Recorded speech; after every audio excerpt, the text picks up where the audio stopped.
किसानों द्वारा कृषि कानून के विरोध में जो प्रदर्शन किया जा रहा है वो अभी भी जारी है।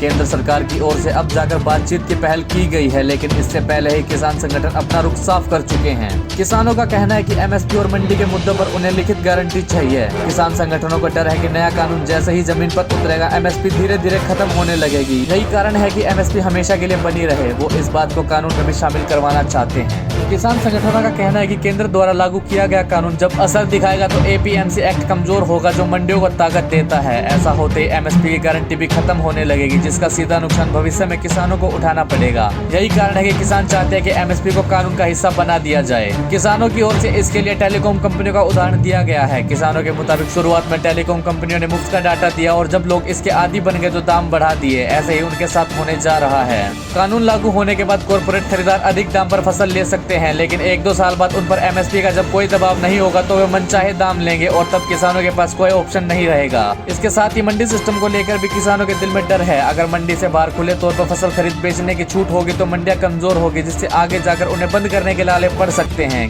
किसानों का कहना है कि मंडियों का मजबूत होना जरूरी है, क्योंकि मौजूदा वक्त में वो अपनी जरूरतों के हिसाब से आड़ती से पैसे ले लेते हैं, चाहे फसल आने में वक्त हो। ऐसे में किसान को मदद होती है, लेकिन कॉर्पोरेट के साथ इस तरह के रिश्ते बनाना आसान नहीं होगा। किसानों की मुख्य चिंता एमएसपी को लेकर है। सरकार भी लगातार किसानों को विश्वास दिला रही है कि एमएसपी खत्म नहीं होगी। प्रधानमंत्री नरेंद्र मोदी, गृह मंत्री अमित शाह, कृषि मंत्री नरेंद्र सिंह तोमर समेत अन्य मंत्री नेता इस पर विश्वास दिला चुके हैं, लेकिन किसान नहीं मान रहे हैं। किसानों का सीधा कहना है कि अगर एमएसपी खत्म नहीं करें तो सरकार इसे कानून में शामिल कर दे, लेकिन सरकार इस पर राजी नहीं है। पीएम मोदी ने सोमवार को अपने संबोधन में भी कहा है कि सरकार के कार्यालय में मंडी और एमएसपी सिस्टम को मजबूत करने का काम हुआ है। ऐसे में वो क्यों इन्हें खत्म करेंगे। एमएसपी क्या है, आपको बता दें कि किसानों को उनकी फसल की लागत से ज्यादा मूल्य मिलने की गारंटी हो, इसके लिए सरकार देश भर में अनाज, तिलहन, दलहन आदि की मुख्य फसलों के लिए न्यूनतम समर्थन मूल्य यानी एमएसपी तय करती है। खरीदार नहीं मिलने पर सरकार अपने खरीद केंद्रों के माध्यम से एमएसपी पर किसानों से फसल खरीद लेती है।